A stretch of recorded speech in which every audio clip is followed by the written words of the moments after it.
Welcome everyone to the nightly Q&A for the 2021 Blood in the Snow Film Festival presented by Superchannel. I'm your host, Rob Bellamy, host of Bits Radio. And you can listen to this show and many others at www.bitsradio.ca. But for tonight, we are Bits TV, and we would like to welcome everybody here from the film Motherly. I'll get you guys to introduce yourself, and we'll kind of do the Brady Bunch, if you don't mind. We'll start with Nick. Hey guys, I'm Nick. I play Lewis. I'm Craig. I directed the film and I co-wrote it with Ian. And I am Colin, and I play Hal in the film. I'm Ian. I'm the writer with Craig. Hi, I'm Laura, and I play Kate. Tessa, you're up. Sorry. I'm Tessa, and I play Beth. I'm Kristen. I played Mary. Hi, I'm Laura. I'm the producer, and I play woman at the end. I Do we noticed still have time for questions, or did that take up all our time? Thank you everybody for tuning in. No, we got tons of time. I wanted to start out when I first started watching this film. I thought this is going to be a blast. I can rib Nick about getting duped by a 9-year-old, because at the beginning of the film he got duped. Then you get to the end, and it's like all you can say is "Look out, Laura." You know, this film took you on so many ups and downs and rides and everything. Nick, I'm going to ask you too. When you read this script, what was it about this character that appealed to you? Yeah, just that he's a broken guy that I think is kind of going through his own journey as well with his wife there, and I was just super excited to work with everybody. I was just super excited to work with Craig, and was a bit of a similar character to For the Sake of Vicious, which played at Bits last year, but a completely different story, a completely different tone. And so, yeah, I was kind of just looking forward to kind of playing that broken guy, but kind of in a different way, I guess. Yeah. Laura, I'm going to ask you the same question. Yeah, I mean, for me, Kate goes through such a journey, like you said. At the beginning, she's downtrodden, and to see the transformation that happens over the entire film towards the end, and you're like, oh, she's like about to mess stuff up. I loved that I could, like, it just gave me so many colors to paint with. And yeah, like working with the team again, there's so many familiar faces, and lots of new faces to work with as well. It was a no-brainer. One of the new faces being Tessa. Tessa, yes. When you read this script, what are you thinking? I was definitely thinking that as well, this is a journey for Beth. I think that she really has like a psychopathic tendency. And I just read the script and I thought she has to change her emotions throughout in so many different ways, right? Like sometimes she's a little sassy as well.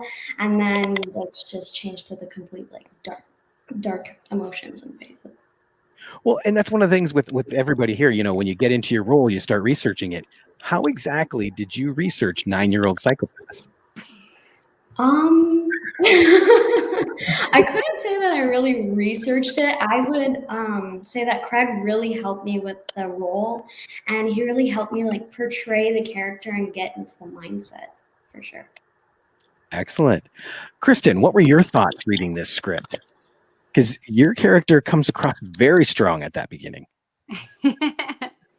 I was really excited to play somebody just so bitter and angry. Like I'm a huge genre fan, so the Pitchfork stuff was probably my favorite stuff really to shoot. But it's nice to have someone with such a clear, direct, like strong reason, like for how they feel, like it's easy to play someone who's just so motivated. And it's just a pure motivation too. Like both your and Colin character is pure motivation. It's, your child. Yeah. And a lot of like built up anger. I think that the interrogation stuff is the first time, that she's had the opportunity to speak to Kate. And so there's a lot of power behind that, first meeting, that kind of idea. Excellent. Colin, you get to play a cop. What was your thoughts on this script? You know what? It was. I mean, Ian and Craig, they did such a great job with the characters in this script that it was. They just sort of. You could see easily how they would exist in this world, and I've said this before. I think I said it on set and a bunch of things like that. But Craig gave me like a really good note about who Hal is and what his sort of character is all about. And it's like Hal is the kind of guy, you know, he's this small town cop kind of thing, but he really peaked in high school, right? So that's that's the extent of his life, and it's been downhill since. So it was kind of cool to sort of step into those shoes and like all of the other characters in the script, he's broken too, right? Like there's a lot of broken characters in this story, and so is Hal, and Ian and Craig they painted such a great picture with this really awesome character development. So yeah, so hats off to you guys. And see, that was going to be my next question with Ian and Craig. So think about this. I want to know what the kernel of this story was that you guys sat down with paper and said, we have to write this. But first, I'm going to talk to this guy, Avi. And Hey. how you doing, Avi? Yeah. Hey. Hey, sorry.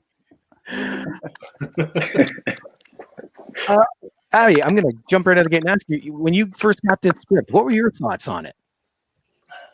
Well, how I got introduced to the script was a friend of Craig's of mine, Andrew Rosen, introduced us because Craig and Ian had been looking to find somebody who would help them make the movie, and they had it up for about 7 years prior to me reading it, and I read it immediately, and then had Laura read it, and we wanted to do it. And I said to Craig, I think there's a real possibilities with this script, but I think that it needs a bit of work. And he stared me dead in the eye. We were at a Roma at Bloor and Bathurst, and he said, "Man, I've been writing this thing for 7 years. I'm done writing this thing. I just want to make it." And I said, "Look, trust me. If we can do some tweaks on this, I think we're going to get it financed." And we were shooting it a year later. Basically, we were in prep. I'm really proud of the film, and I got to work with Nick and Colin and Laura again, who I love to pieces, and I got to meet Kirsten, and I got to meet a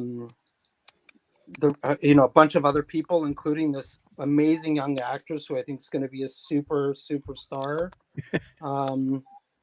And I got to work with Craig, who I had wanted to work with. I'd seen Todd in the Book of Pure Evil, and I think he's super talented, and I think the proof is in the pudding. Oh, absolutely. Absolutely. Well, Laura, you being part of the production team as well, what were your thoughts on this script when you first handed it to you? I think I knew like 20 pages in that we had to make it. Like the twists and turns just had me the whole time. And I also as an actor, now being a producer, I knew it was like a really good piece for this amazing ensemble, and it was amazing to watch it all come together. What a dream. Here we are. Awesome. All right, Craig, Ian, you've had time to think. What was that idea that made you start putting pen to paper? Well, after Ian and I worked together on Todd in the Book of Pure Evil, and after that show was done, I really wanted to make a horror film, and I pitched some ideas to Ian, he pitched some ideas to me, and to me, for the life of me now, I can't remember how we started off down this road. I just remember it was a very, very long road, and I think part of it for me is I really wanted to have characters who you're really rooting for, and then by the end of the movie you realize that they were the real villains in the end, and that was kind of the thematic thing that I really wanted, that we started with. That was the conceit, and just throughout the whole process of writing the film, I already had one child, and by the time we actually made it, I had two more. So the themes of parenthood and what you would do for your kids, and the relationship that you have with your kids, and just all of the possibilities of just parenthood, those all came into play as well. Craig, I just want to jump in. Craig has 3 kids and I have none. So the whole writing process was me going, what about this horrible thing involving kids? And Craig going, oh, I don't know. As a dad, I wouldn't want to see that. And I would say, well, that's why we have to do it. That's basically how the script came together. Because you're right, there is a lot of twists and turns. And this is one of those films that once you watch, because again, this is one I watched twice. You go back and you watch it now for the clues that you missed the first time going through. Because everything presents itself to you in this movie. You just don't see it until the end. And I find that brilliant writing, Craig. Who did you think it was first time, Rob? Honestly, I did the Hollywood. I thought it was you, Laura. Oh, Ian Craig did a good job. Yeah, Fantastic. I got straight into that. I did. And it wasn't until the very end with the reveal that it's like, wow, nice. Because I think that, this is where the film does it nicely. You don't anticipate a 9-year-old being that kind of person. So great job. Was there anything was this a long shoot? It was originally a 15-day shoot, but by around day 8, there was all this talk about some sort of a pandemic maybe breaking out, and then by day 10, it was like all the borders were closed and productions were shutting down. So I think it was day 12, maybe day 13, that I totally flipped out, and I was like, "We have to shut everything down. Nobody knows what's going on."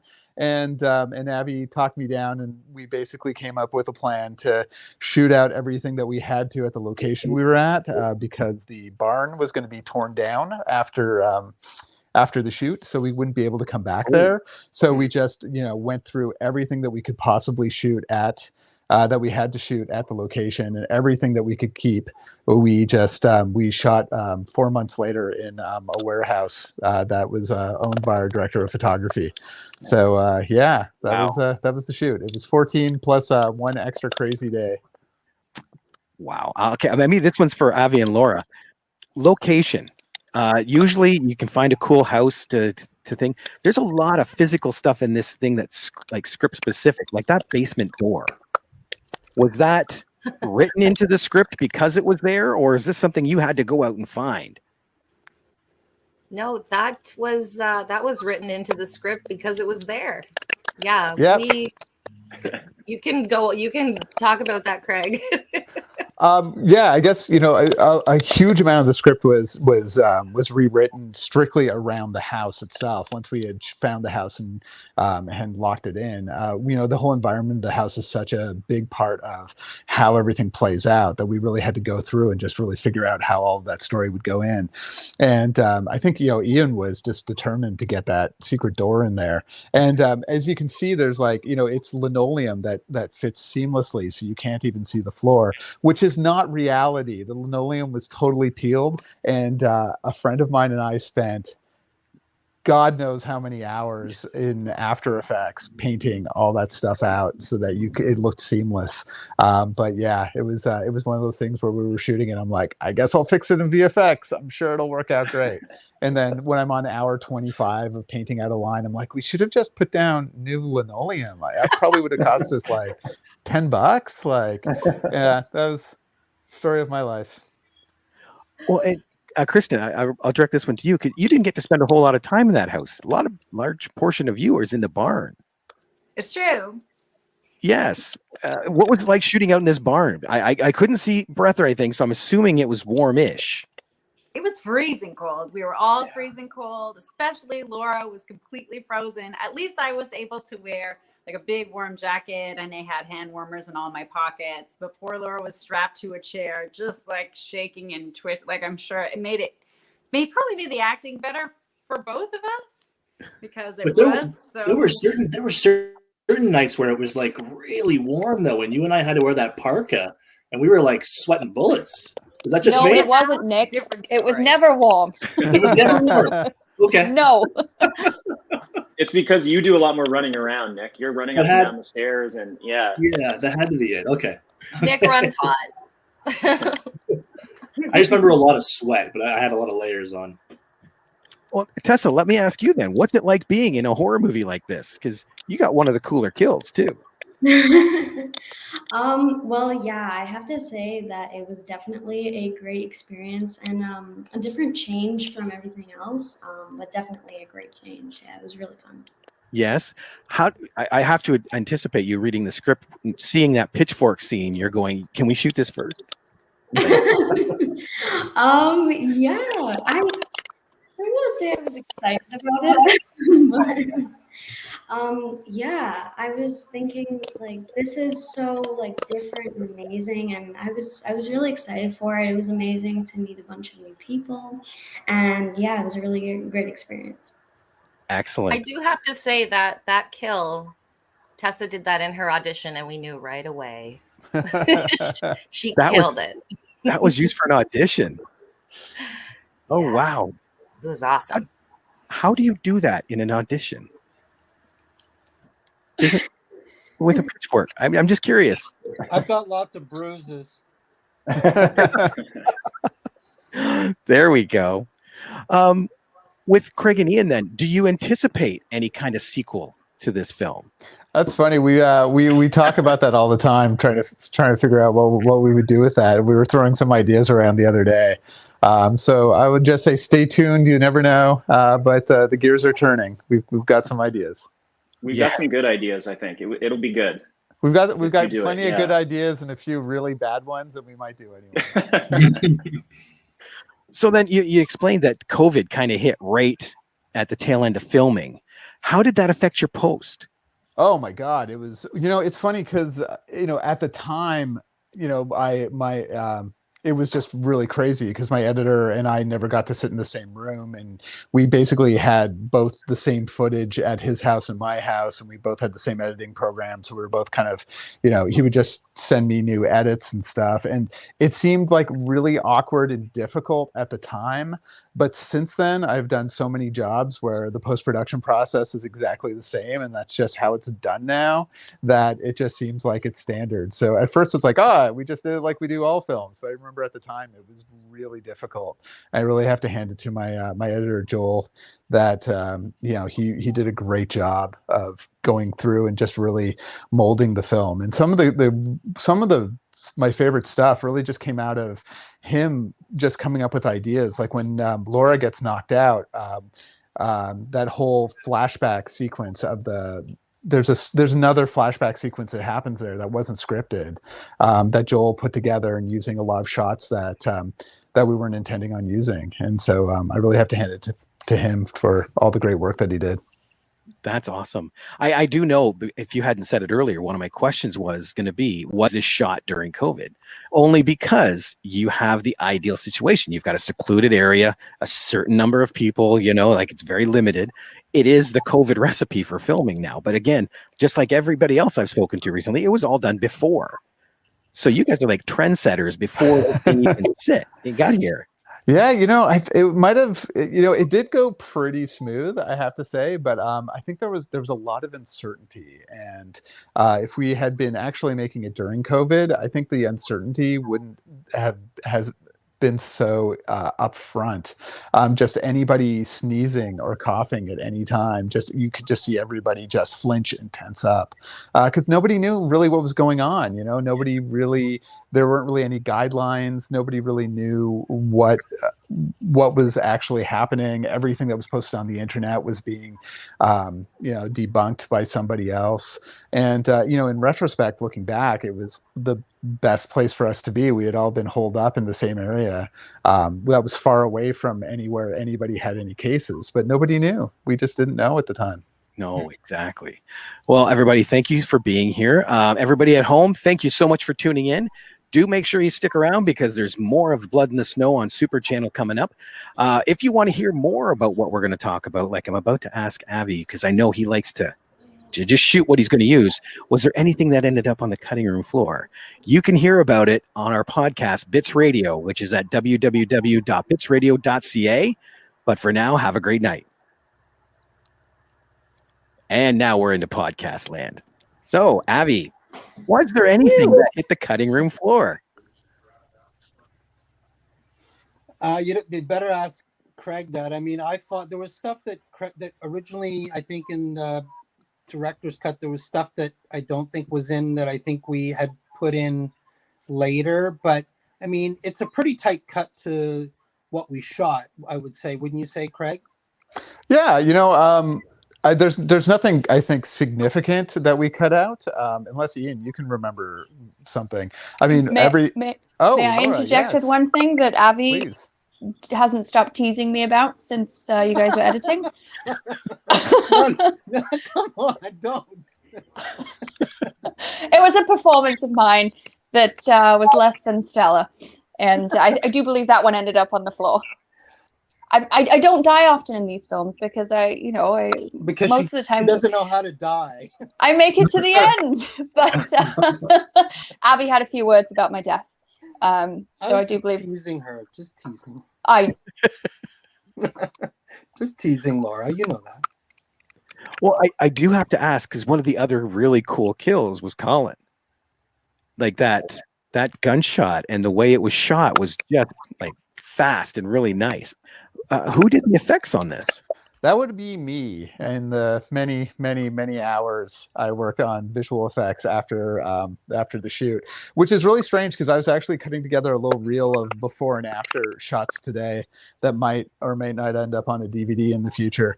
But I have spent so much more time with each of you staring at a screen and pushing pixels around than you can ever know. Like Colin, I have memorized every spot on your face because I have spent so much time putting blood bursting out of the back of your head, and there was just so much visual effects stuff in there that you just don't see, that I hope you don't see, that got in there just to fix things up here and there.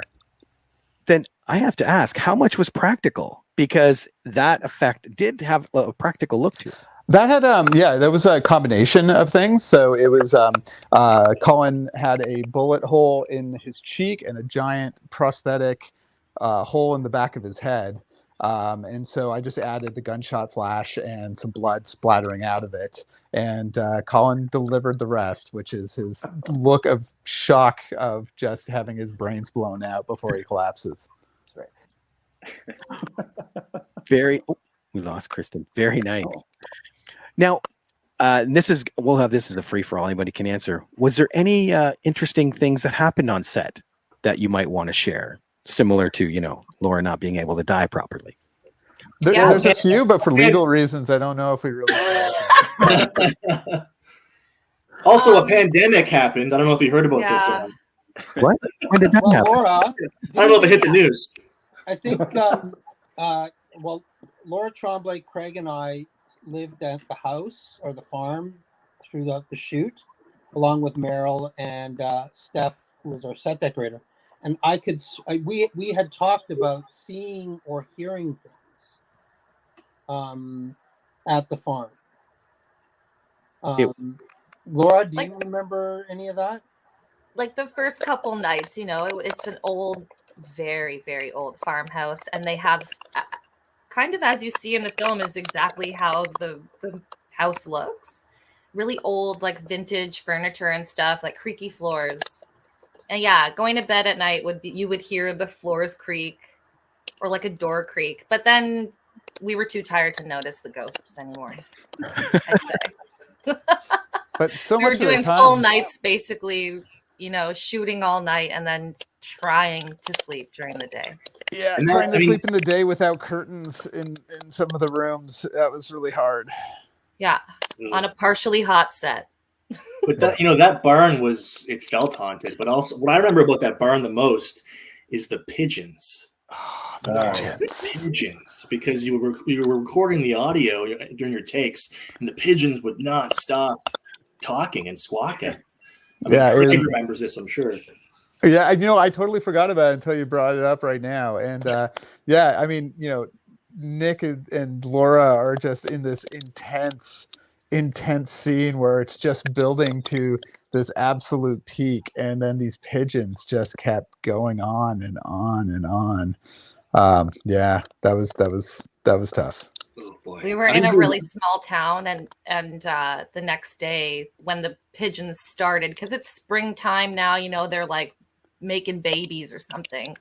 And Laura Burke and I went into town. We're in the middle of nowhere in Simcoe, Ontario. There's nothing around. And we go into the Canadian Tire trying to find pigeon like repellent, like sound guns, and they don't have anything like that. So we came back with like these giant owls, which did nothing. They did nothing. I think I carried around that owl for a while as my mascot. Where did they go? Like I was hugging this owl for a big chunk of the shoot. Can I have one, please? So, well, then, if you were doing like late nights, Tessa, how was that for you? Well, at first it was hard because of the change in time and everything, but afterward I would get up later. It was very nice. I would come in later and everybody on the set would just be very, very tired. And I remember having like the most energy at midnight. I had like a sugar rush or something. Yeah, it was fun. I remember you would have like a cookie. You'd have like a cookie and it'd be like jet fuel. You'd be so energetic. But weren't you also doing dance class, Tessa? Like you would leave us and then go do a dance class or something? Or I don't know. You would go back home on a weekend and I'd be like, what did you do? And you'd been dancing. I'm like, how do you get this energy? We're all exhausted and you were still going. Yeah, I had dance on the weekends and in the morning. So. Very impressive. That is awesome. So, Kristen, you taking on this role. There's that one scene you do have with Tessa, where you're almost like a surrogate mom on that. How did you come across that for your character? When we're on the couch? Yeah.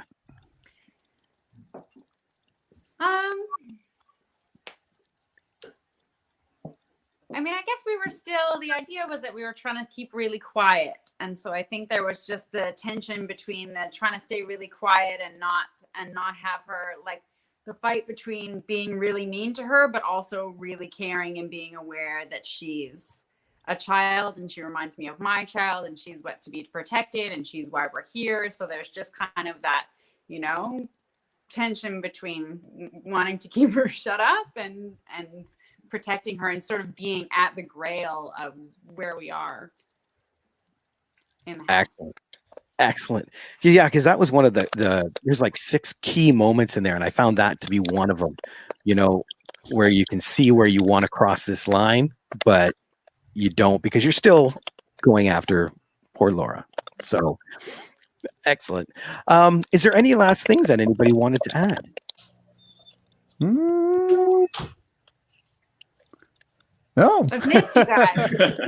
Yeah, no, it's again, it's something that we always talk about is how since the shoot has wrapped, most of us have not seen anybody in person, any of us in person. So yeah, it's been it's been over a year and a half since we wrapped the film, and most of the people on the screen here I haven't seen in person at all. So it all seems very surreal, and we're all bound together by this experience, and it's just it's really weird. It's really weird that I haven't really seen any of you since we've done this whole thing. We're getting there. We need to get together for sure. Yeah, it was a great experience during very difficult times that we all came together, and it was a family. Nobody wanted to leave. We actually felt safer in Simcoe than we felt that we were going to be in Toronto, and we didn't want to leave. And when it all wrapped up on the Thursday night and people left, and it was just Laura and me and a couple of other people left, it sort of felt empty. The house felt really empty, not having everybody around anymore. But the film is wonderful. It's extremely well directed and acted, and I hope everybody enjoys the experience. Oh, absolutely. I know this must have been ideal, or not ideal, sorry, kind of frightening, because you guys are right in the middle of the beginning. You know, I've seen people that have filmed before and after COVID hit, but you guys, like you said, you're right there at that cusp where nobody had a clue what's going on. So that's when you guys were on set. What was the first indicator that you had that, okay, maybe we might have to shut down? I seem to remember, like, you know, the way the house was laid out, there was this really big room that you don't actually see in the film, but it was like this really big living room right behind the front door where everybody would just kind of hang out in between setups. And I have this really distinct memory of somebody saying that Riverdale had shut down in Vancouver, and that was the first production that had shut down because of COVID. And then from there, it just kind of everything shut down, and then the borders got closed. But I for me, it was Riverdale shutting down. That was the first big clue that, oh, this is really going to affect everybody. But we also had meetings every day during the process where Laura and I just pulled everybody aside to talk about the current situation, and if anybody felt like they were uncomfortable about staying, that they felt that they should go back to Toronto, that we were prepared to do that. But nobody wanted to leave. They all wanted to continue to go and continue to make film. And they, many of them, like I said, felt that they were felt safer where being all of us together than going back home. Yeah, I have to say, if there's an ideal spot to be at the beginning of a pandemic, it's where you guys were. You guys were already secluded. You know, when you say quarantine, yep, you guys were already in that house. So I completely understand that. Well, I will say though, at the same time, it felt a little bit like Night of the Living Dead or something, because it was, no one really knew what it was, but we knew that it was like coming. So I think there were 2 weeks where it was a little bit kind of scary. Like that in and of itself was a plot of a horror movie. These people making a horror movie at this cabin, and then everyone else has a virus. Well, Avi, I think I sense a script coming up. Did we get all of that on Bcam? We'll talk. Leave it to Ian to reference that. Totally, that's an Ian move right there. That's what was going on in my brain. I love it. Well, guys, thank you so much. Congratulations on this film. It is amazing. I like I said, I watched it twice. I love it, and I can't wait for the rest of the world to see it. So, Thank you. Thanks, Rob. Thank you. Thank you so much. Thanks.